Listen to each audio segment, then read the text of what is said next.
Infância em Foco.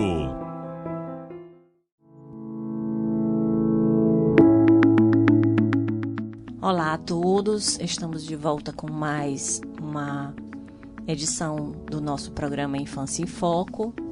Hoje nós vamos conversar sobre violência sexual de crianças e adolescentes, tendo em vista que agora, no dia 18 de maio, é o Dia Nacional de Combate à Violência Sexual contra Crianças e Adolescentes. E para falar sobre o tema, nós chamamos aqui a Carla Simone, que é membro do Comitê Estadual de Enfrentamento à Violência Sexual de Crianças e Adolescentes e secretária executiva da ASA, a Ação Arquidiocesana, que contempla também a Casa de Isabelê, que recebe adolescentes em situação de vulnerabilidade, com o intuito de desenvolver atividades que possam agregar valores à sua formação. Bom, eu queria passar inicialmente já para a nossa entrevistada, para que ela possa se apresentar, mas já com uma primeira pergunta. Carla Simone, o que é violência sexual? A violência sexual é um fenômeno social mundial, né? Não ocorre só a nível de Teresina, Brasil. É um fenômeno social mundial e considerado um problema de saúde pública, que perpassa as diferentes classes sociais, culturas, relações de gênero, raça e etnia. Hoje, no Brasil e no mundo, nesse momento que nós estamos falando, milhares e milhares de crianças e adolescentes estão sendo vítimas de violência sexual, tendo seus direitos violados, sua sexualidade exposta e ferida, vítimas da pior e mais cruel violação dos direitos humanos, que é justamente essa violência sexual. Essa inacreditável prática decorre, via de regra, das relações de poder que se articulam pela dominação política, cultural e econômica do adulto sobre a criança, de quem tem mais sobre quem tem menos, das maiorias sobre as minorias, do masculino sobre o feminino ou do feminino sobre o feminino, promovendo de forma perversa a violação de direitos. Apesar desse tema ele ter saído do âmbito privado e ocupado espaço na pauta de discussão da sociedade civil e do governo aqui no Brasil, infelizmente ainda nós não conseguimos a superação deste agravo, bem como os indicadores precisos, né? Não há um indicador preciso que possa mensurar a ocorrência da violência, seja por meio de denúncias ou atendimento nas redes, né, de saúde, de assistência. E assim, o que a gente vem notando é que com a pandemia, né, quantas mil crianças não sofreram violação sexual dentro da sua própria casa por pessoas conhecidas, né? Então, esse 18 de maio que a gente tanto fala, ele deve durar o ano todo, para que a gente tenha atenção nas escolas, né, onde a criança passa a maior parte do seu tempo, os professores. Agora mesmo nós tivemos aquele caso do professor da rede pública municipal, né? E graças à mãe dessa criança, a família, é outra coisa que a família também tem que estar atenta. Graças a essa mãe, também foi descoberto que ele vinha sofrendo a violência sexual dentro da própria escola. Então, esse olhar que perpassa a família, que perpassa a escola, toda a sociedade, tem que estar atenta para esse fenômeno, né? Quem disse que a gente não vai sofrer? A violência ela pode ocorrer na sua família, na minha família, em todas as famílias, né? Às vezes as pessoas dizem, mas é só na família. Não, não é só na família pobre por questões econômicas. Ela perpassa todas as classes, como eu colocava, as classes, culturas, né, relações de gênero, raça, etnia. Essa violência perversa, a violação de direitos sexuais de crianças e adolescentes, que a gente luta, né, desde da instituição da própria 18 de maio, pela lei, né, 9.970 de 2000, mas com a abertura política, com o Estatuto da Criança e do Adolescente, a gente vem nesse enfrentamento, porque o 18 de maio ele vai justamente nascer de uma violência sexual que ocorreu contra uma criança de apenas 8 anos de idade, em 18 de maio de 1973. E foram anos em que se calou por conta da própria conjuntura política, a década de 70, e só se veio discutir justamente a partir de 80, 84, com a Constituição Federal, tudo isso aí, que a gente vem lutando até o Estatuto da Criança e do Adolescente e até a final da década de 90, que a gente começa a ver a questão da violência, a exploração sexual a nível de Nordeste, absurdo, Natal, Fortaleza, Recife, e que a gente começa a se envolver nessa luta até chegar ao 18 de maio sendo instituído. Eu queria que você falasse um pouquinho para a gente sobre a questão do 18 de maio, o caso emblemático que marcou e que definiu essa data. O 18 de maio, ele justamente desse resgate histórico que se faz da própria em memória da criança Araceli Crespo, que foi sequestrada, violentada, assassinada em 18 de maio de 1973. Os autores desse crime, rapazes da sociedade capixaba, eles nunca foram punidos. O crime prescreveu e a gente, naquela época, a sociedade se calou também frente ao poder financeiro, ao poder econômico dessas famílias e a própria questão de que não havia abertura política para isso aí. Então, a sociedade ela já começa a se organizar com o Estatuto da Criança e do Adolescente. De 80 a 84, iniciou-se no país uma articulação nacional entre entidades que trabalhavam a problemática da infância e juventude, mas trabalhavam de forma isolada em suas localidades. Entre 85 e 90, já aparecem organizações nacionais de defesa de direitos de crianças e adolescentes. A gente há de lembrar o Movimento Nacional de Meninas e Meninas de Rua, a Pastoral do Menor, CRAME, a Brápia, a Casa de Passagem de Recife, que é uma, que lutou tanto com relação aos direitos sexuais de meninas. E entre 97 e 2000, aí inicia-se uma ampla articulação dos governos e da sociedade civil. E em Natal, no Rio Grande do Norte, essa articulação reúne mais de 100 entidades, entre organizações governamentais e não governamentais, para discussão sobre a violência sexual contra crianças e adolescentes. Quem não se lembra, aqui em Teresina, da Praça da Bandeira, a Praça Rio Branco, as meninas nas imediações daquelas praças sendo exploradas sexualmente, vindo de Timon, elas aqui chegavam, atravessavam de Timon para cá, ficavam na Praça da Bandeira, na Praça Rio Branco, sendo exploradas sexualmente. E aqui, essa articulação também ela chega até aqui. É quando, em 1994, o Conselho Municipal de Direitos da Criança e do Adolescente instiga a Secretaria da Criança, naquela época, a doutora Miriam Portela, para fazer alguma coisa.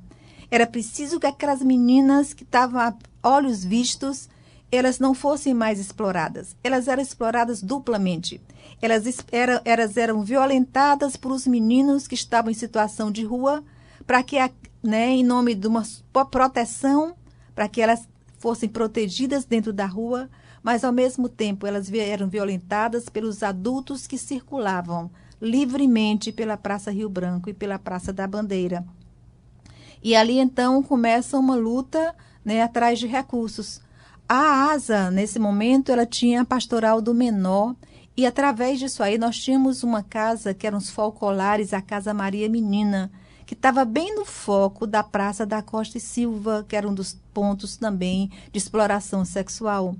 E era uma ação voluntária dos folcolares, que recebiam essas meninas, elas chegavam para curar suas feridas, suas doenças sexualmente transmissíveis, algum alimento, tomar um banho e voltar novamente para a rua.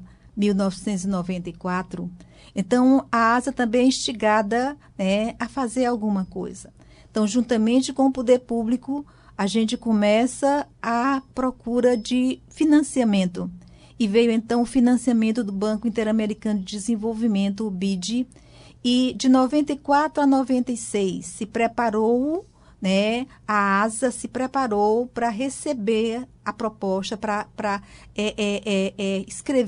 escrever a proposta da Casa de Isabelê, que em 1996 foi assim, o nosso bispo Dom Miguel foi fantástico junto com o Padre Toni. Por quê? Porque ninguém falava, né, em violência sexual, e a própria igreja assumiu um trabalho de peso, né, abrir uma casa, que foi a Casa de Isabelê, uma proposta técnica, uma referência, né, a nível de Piauí, a nível de Brasil. Tanto é que depois vieram vários e vários, né, inclusive o próprio Comitê Nacional, né, que fez esse convite para estarmos, né, em 99, entre 97 e 2000, quando se discutia um plano nacional de enfrentamento à violência sexual, lá estava a ASA através da Casa de Isabelê. Eu queria que se você contextualizasse nisso aí o surgimento do nosso comitê estadual. Vamos chegar lá, porque é uma história, né? Então, a partir disso aí, a casa ela recebe várias propostas de financiamento. Veio então a Petrobras BR, Petrobras Fome Zero, que diz assim: eu vou financiar ações, né? A ASA puxa através da Casa de Isabelê ações de enfrentamento à violência sexual contra crianças e adolescentes. A gente recebe o convite para estar na Petrobras com um projeto no outro dia, com passagem, com tudo, né? 2003. E a gente é chamada, então, a fazer um projeto imenso, que foi o projeto Girassol. E nessa Petrobras, a gente também descobre lá que o Piauí não tem um ponto focal. Houve uma reunião em São Luís do Maranhão, em que estavam membros do Ministério Público de todo o Nordeste, juízes, era Judiciário, Ministério Público e sociedade civil lá reunida. E a ASA foi convidada a participar. Lá chegando, justamente descobrimos que não tinha, o Piauí precisava ter um ponto focal do Comitê Nacional. Por que a ASA foi chamada? Justamente porque entre 97 e 2000 a gente participou a nível nacional, né, de discussões em Natal, né, que deu justamente em julho de 2000 nasceu o Plano Nacional de Enfrentamento à Violência Sexual, e que nós tínhamos participado, né, nós tínhamos representante. A psicóloga da Isabelê estava presente nesse movimento. Fazíamos parte de uma rede internacional, que era a rede Equipate Brasil. Então, nessa reunião de São Luís, a gente é convidado, né, o Unicef, o escritório do Unicef, que o Piauí estava ligado em São Luís ao escritório Unicef, a doutora Eliana, juntamente com a doutora Vera, do Ministério Público, Vera Lúcia, que foi uma grande batalhadora nesse sentido. Eles saíram de São Luís com a responsabilidade de reunir entidades não governamentais para justamente escolherem, e foi no auditório do Ministério Público que se deu, no antigo auditório do Ministério Público, que se deu essa reunião, em que sai como ponto focal a ação social arquidiocesana, representando aqui no Piauí justamente o Comitê Nacional de Enfrentamento à Violência Sexual. 2003, a gente começa a puxar em todo o Piauí o movimento justamente de enfrentamento à violência sexual contra crianças e adolescentes.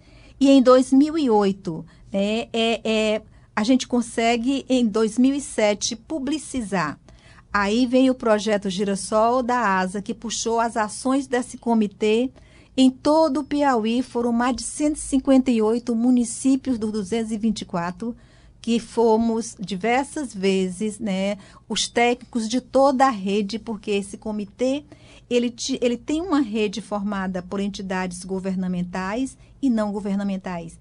Então, esse comitê, através de técnicos, enfermeiros, psicólogos, pedagogos, a gente percorreu esses 158 municípios. na mobilização, sensibilização das diversas forças municipais para instituir, escrever, né, os planos municipais de enfrentamento à violência sexual. Isso entre 2003 e 2010. E essas ações continuam até hoje. Eu acho que todos os municípios piauienses, em 18 de maio, eles fazem alguma mobilização com relação a esse enfrentamento, que, volto a dizer, para a gente é uma data emblemática, mas que para a rede Teresina, a rede nacional, esse processo ele deve ocorrer o ano inteiro. Porque se a gente para um pouquinho, a gente percebe que a violência, ela puxa, como ela vem ocorrendo, né? Apesar dessa mobilização, apesar dessas ações de prevenção, a gente se depara com casos absurdos de uma mãe, por exemplo, que mata uma filha de 11 anos, né?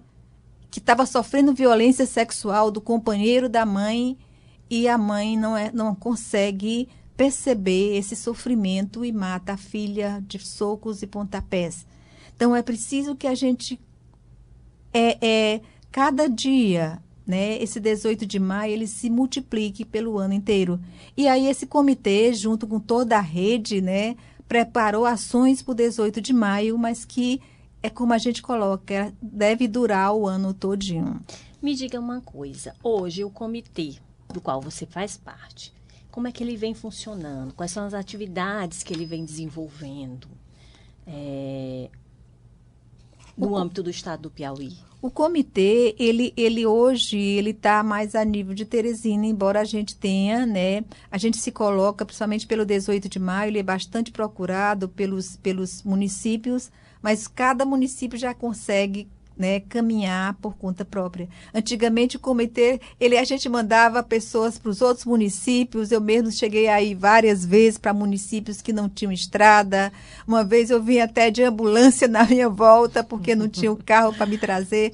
Então a gente saía percorrendo, mas hoje nós já temos, cada município ele tem uma gestão plena em termos de assistência social. Então tem os seus CREAs, os seus CRAS e técnicos já habilitados e capacitados para essas ações de enfrentamento à violência sexual. O comitê, ele reúne, né, é uma instância mista, e que nesse momento a gente está levando junto com outros membros da rede. Daqui o Ministério Público, mais uma vez, é uma peça fundamental nesse agregar as entidades, nesse fortalecimento dessa rede. E a gente está com ações, o forte do comitê justamente é isso, ações às vezes pontuais, mas às vezes, né, que mais longas, que ocorrem justamente para que a gente possa fazer esse enfrentamento. Então o comitê ele é misto, né, e ele se reúne mensalmente ou de 2 em 2 meses, ou agora a gente está se reunindo mais pelo 18 de maio, quase que semanal as reuniões se dão para que a gente faça esse enfrentamento. E o comitê ele é mais a nível de monitorar essas ações, né? Monitorar o que é que está ocorrendo, se posicionar quando tem uma violação de direitos. Às vezes a delegacia da PCA não gostava muito quando a gente chegava lá como comitê, né? A gente precisa retomar essas ações de trabalhar junto, de não temer uns aos outros, mas fazer com que essa rede funcione. Conselhos tutelares, Secretaria de Saúde, através né, a Fundação Municipal de Saúde, a própria educação. Nós estamos preparando, enquanto ASA, né, um projeto que já foi aprovado, em que a gente pretende retomar esse diálogo com a própria educação. Estamos pretendendo trazer uma pessoa que, em outros momentos, foi essencial para o comitê, a professora doutora Rita Hipólito, que hoje está na educação lá de Maceió, auxiliando, mas é uma das autoras do guia escolar de orientação às escolas, né, com relação a esse olhar de prevenção, a esse olhar de cuidado para com a criança e adolescente, prevenir antes que a violência aconteça. Pensando exatamente nesse viés de prevenção, o que você acha que a gente poderia fazer no estado do Piauí para melhorar a situação que a gente vem atravessando hoje? Nós estamos passando ainda por um momento de pandemia, né? Nós estamos numa situação bem melhor do que nós já tivemos, mas nós tivemos aqueles momentos de isolamento social, no qual a gente sabe que, embora tenham sido subnotificados os casos, hoje nós sabemos que eles aumentaram, na verdade, né? Houve a subnotificação, porque estava todo mundo muito longe, muito disperso em seus ambientes, né? As crianças estavam fora da escola, os pais fora do ambiente de trabalho. Então, isso propiciou que os agressores ficassem mais próximos. O que a gente pode fazer hoje, diante desse quadro? O que o comitê pensa a respeito de situações de prevenção?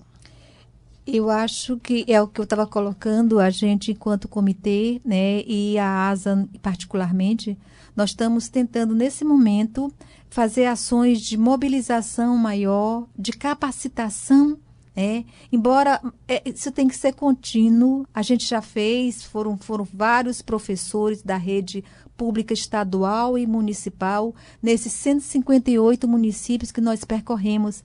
Mas não deve parar, deve ser contínua. Os conselheiros tutelares, através da escola de conselhos, tem que ser dia a dia isso aí.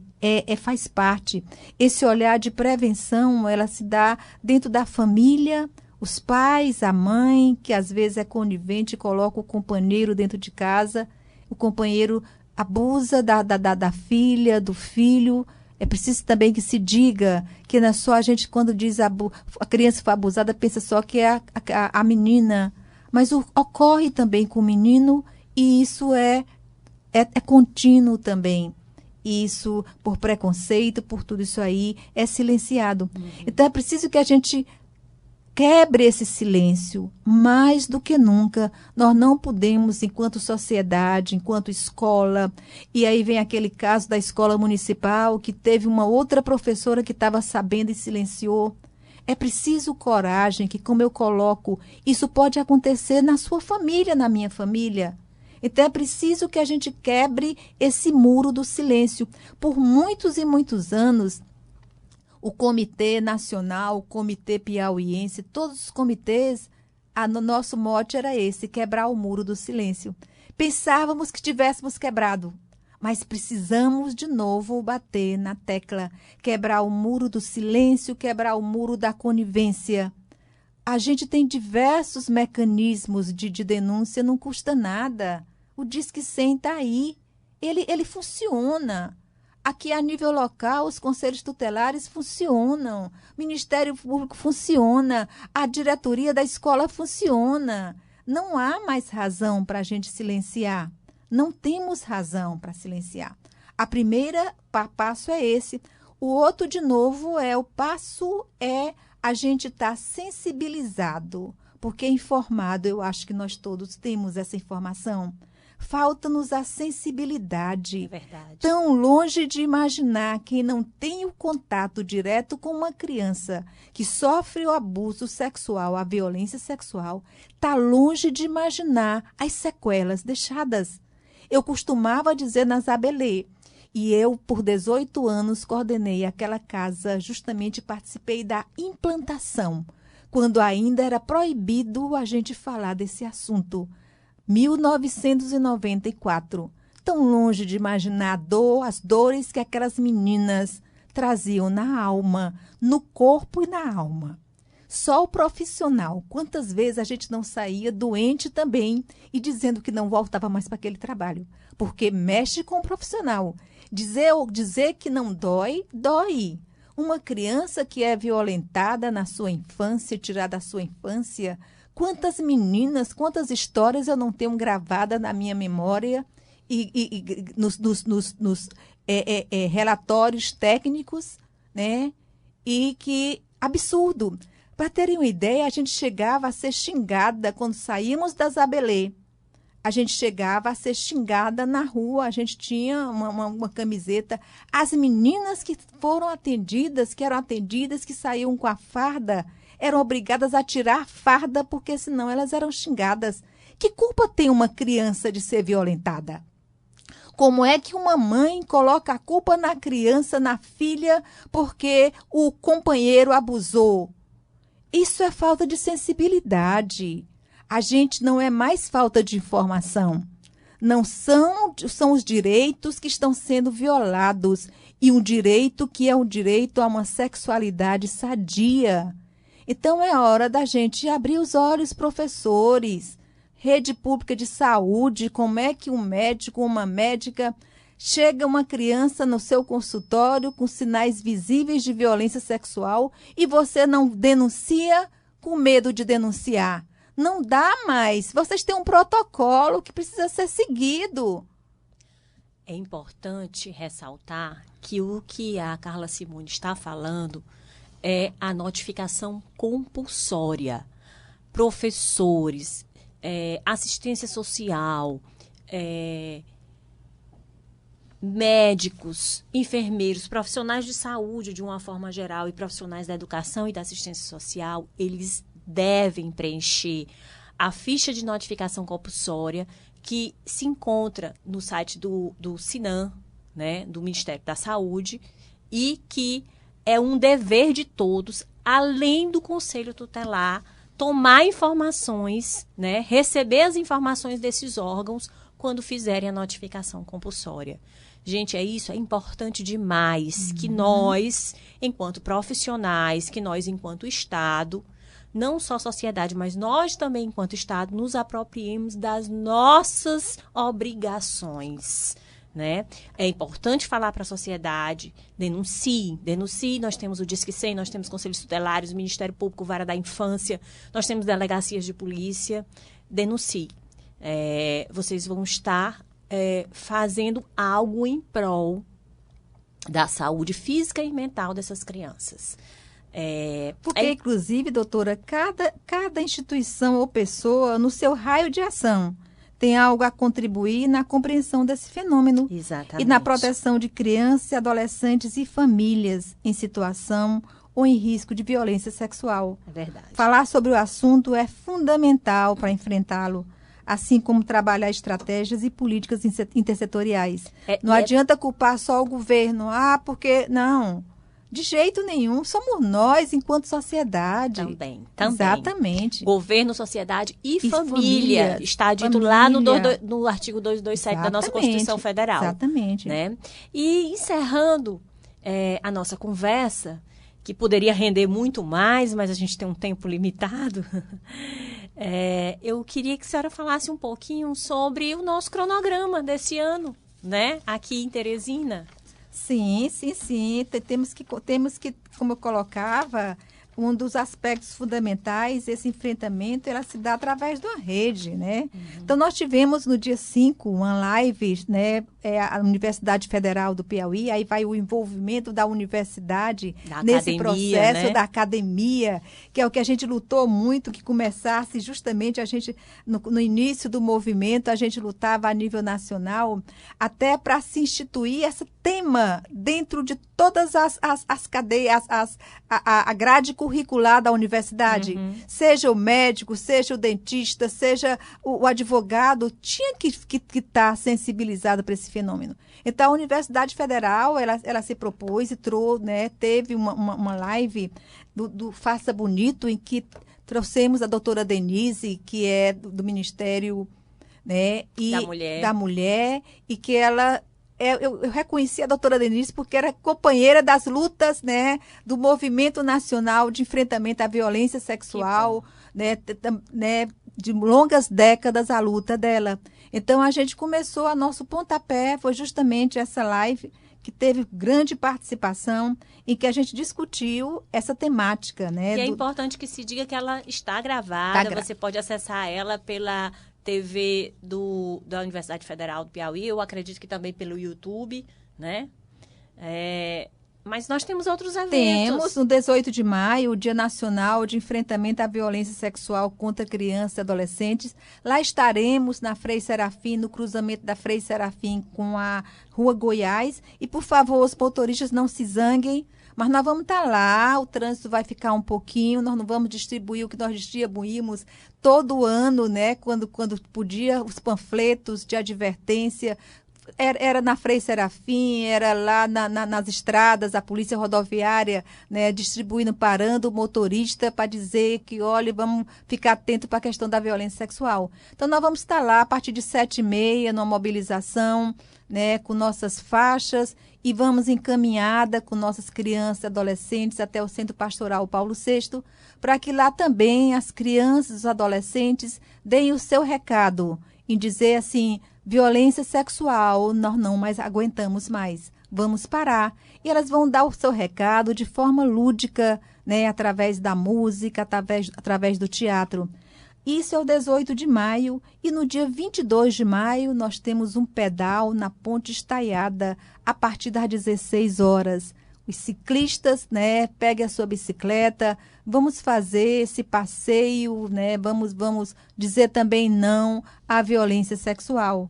E a gente vai continuar, nós vamos ainda definir o café com a imprensa, porque os meios de comunicação, né, eles já houve o café com a imprensa em 2007, 2006, né, 2006, mas é hora também de a gente retomar essa discussão com a imprensa, com os termos que a imprensa usa, o que é também que a imprensa vem passando em termos de prevenção, porque não adianta alardear que aquela criança de 8 anos, né, do sexo masculino foi vítima da violência sexual na escola X. É preciso que, antes da gente fazer esse drama, a gente venha com ações mais pontuais, mais assertivas, mais sensíveis a essa causa. E mais humanas. E mais humanas. Mais humanas. Eu queria agradecer imensamente a sua participação, essa digressão no tempo aí, a respeito da história do combate à violência sexual, principalmente aqui no Piauí, né? O que é que foi feito, como nós chegamos até aqui, né? Todos esses esclarecimentos, agradecer imensamente a sua participação hoje para que a gente possa esclarecer melhor os ouvintes a respeito do tema. Vamos para frente, essa luta é nossa, né? Sempre foi, a gente cada vez mais que vai se congregando em rede, a gente vai fazendo esse enfrentamento de forma que essas crianças, adolescentes que foram abusadas, né, ou que foram violentadas, elas tenham, né, os seus direitos garantidos em nome de uma rede que elas devem contar com apoio psicológico, apoio da educação. É trabalhar em rede, é a gente ter canais que possam garantir, primeiro, que esses direitos não fossem violados, mas se eles foram violados, que tenha então uma redução, que haja onde a gente encaminhar essas crianças e adolescentes para que haja uma redução desses danos causados.